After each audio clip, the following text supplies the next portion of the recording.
The word compost is a bit confusing as it can mean two different things, both of which can be really important when managing a vegetable garden or a growing space. There is the growing medium or potting compost that is used as a soil substitute for starting seedlings or for growing plants in pots, and I generally buy in a few bags of this material every season. But what I usually refer to as compost is the decomposition of plant debris, animal manures, and other organic material into a valuable soil amendment. This bulk material is useful in much larger quantities for adding fertility and improving the soil quality in the gardens and other growing spaces. I've made a lot of this type of compost over the years, as it's an essential component of most of the growing methods that I'm trialing, but I never seem to have enough.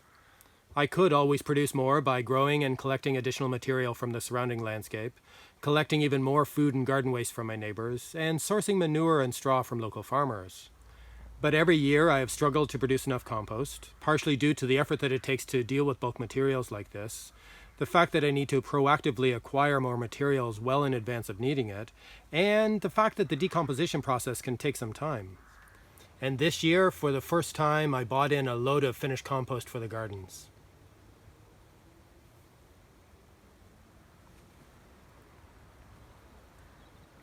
With all of the different family scale growing spaces that I manage, I need a lot of compost.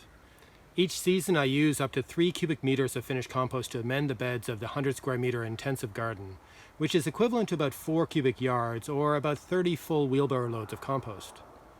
I also use about the same amount of compost for the polytunnel garden, which is the same size and also following an intensive method. I need at least 1 cubic meter of compost for the extensive garden, and I should really be using at least 2 cubic meters for the polyculture garden.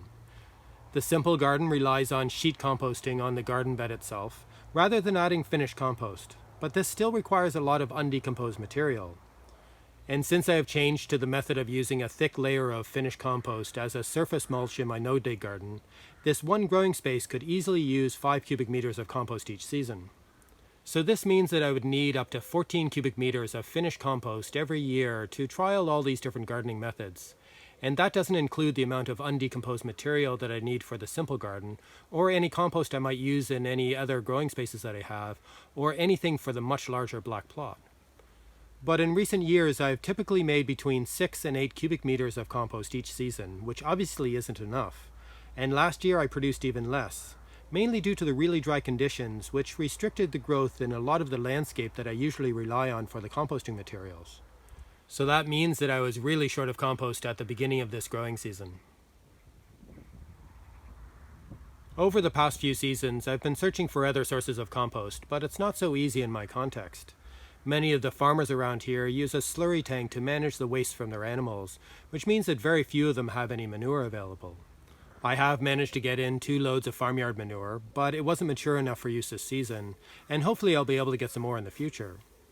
But I am hesitant to bring in non-organic manure supplies due to problems of herbicide contamination that we've had in the area in the past. And my friends with the organic farm really should be keeping all of their manure for their own operations. Thankfully, lots of people in the area have horses, and last year a friend and I borrowed a trailer and hauled in a lot of partially decomposed horse manure from a small local stable. This was used primarily as a mulch in the no-dig garden, but unfortunately I wasn't able to do it again this season. It is a lot of work to manage all this bulk material, and I usually need to keep it and store it for a while so that it can adequately decompose before I use it on the gardens. This means that I have to acquire it well before I actually need it, which is not something that I've been good at in the past. At the start of this season, I realized that I had less than half of the compost that I would want for my gardens, and some of what I had wasn't ready to use yet. So for the first time, I decided to buy in finished compost for use in my gardens. There are a couple of suppliers of compost here in Ireland, but it is a fairly new industry, and there is not a lot of options to choose from. I found a local distributor of supplies from one company that produces compost from garden cuttings and other green wastes, and it's apparently certified as meeting organic standards. It cost €55 per cubic meter bag, including delivery to my site, and I ended up getting 6 of these cubic meter bags delivered, most of which will be used for mulching the no-dig garden. I anticipated that the compost would not be of great quality, or at least not very rich or fertile, but it was supposed to be free of viable weed seeds and disease organisms, which was a good thing. As most of this material was to be used as a mulch to cover the surface of the no-dig garden beds, I figured that the low fertility would not be such a big issue. But I decided that I should probably add some chicken manure pellets or some other fertilizer that was high in nitrogen in order to boost the fertility available to plants whenever I use this compost. There is another supplier here in Ireland that has been recommended to me that apparently produces compost which is much more suitable for vegetable growing, but that option is more than double the price. It really was convenient having a sufficient supply of finished compost available for use when I needed it, even if the quality wasn't great. This material was easy to manage, and it really reduced the workload at a busy time of the year. It was also a nice change from my usual struggles of trying to figure out how to ration the limited supply of compost among all the different gardens that I was growing in. It also meant that the compost that I did have was able to mature a little bit longer, which would make it more valuable later in the year and next season.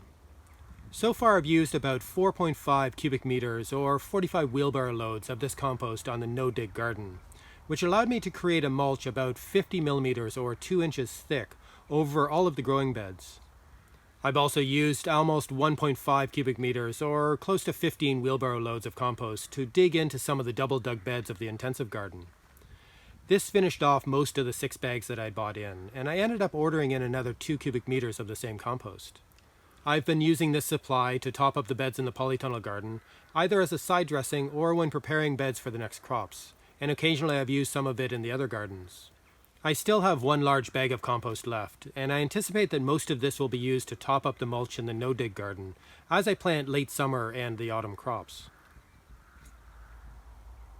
This was an experiment for me of making the most of what was readily available in my context.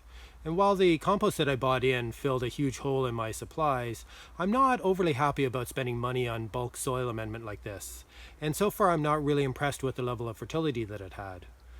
There are signs of possible nitrogen deficiency showing on the potatoes and some of the other crops in the no-dig garden, despite the huge amount of compost that I had applied. And this was even after I'd spread some chicken manure pellets in anticipation of this possible deficiency. On the basis of this, it seems that it's worthwhile to spend extra money on better quality compost, and this is something that I need to take into consideration in the future. I am planning to try compost from different suppliers to better understand the balance between cost and quality. There seems to be a definite trend towards using gardening and growing methods that require a lot more compost, such as variations on this no-dig method. No doubt companies and organizations throughout the country will respond to this demand, and other sources will become available.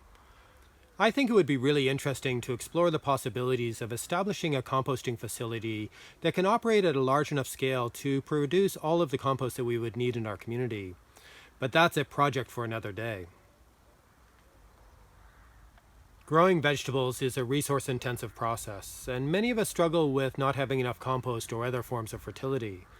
With all of the growing spaces that I'm managing this year, and with the additional spaces I'm planning to use next year, I could easily make use of 20 cubic meters of compost a season, if not more, and that's a lot of compost to produce.